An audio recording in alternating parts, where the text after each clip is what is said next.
It was a dark and stormy night. Jane was driving home from work, her hands tightly gripping the steering wheel as rain pelted the windshield. She was tired and eager to get home, but the visibility was poor, and the road ahead was treacherous. Suddenly, a figure appeared in the middle of the road. Jane slammed on the brakes, but it was too late. She hit the figure with a sickening thud and watched in horror as it flew through the air and landed in a crumpled heap on the side of the road. Shaken and terrified, Jane got out of the car to check on the person she had hit. But as she approached the figure, she realized with mounting horror that it wasn't a person at all, but a life-size doll. Suddenly, she heard a low, menacing growl from the darkness behind her. She spun around to see a pack of wild dogs, their eyes glowing in the darkness as they stalked towards her.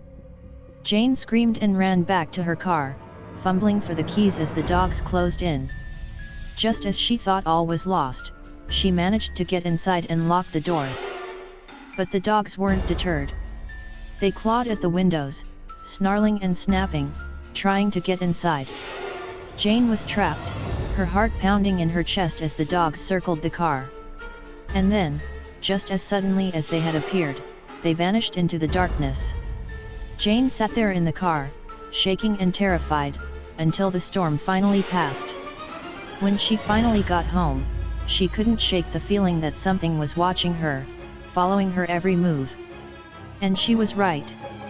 As the days went by, strange things started to happen. Objects moved on their own, doors creaked open in the middle of the night, and Jane heard strange whispers in the darkness.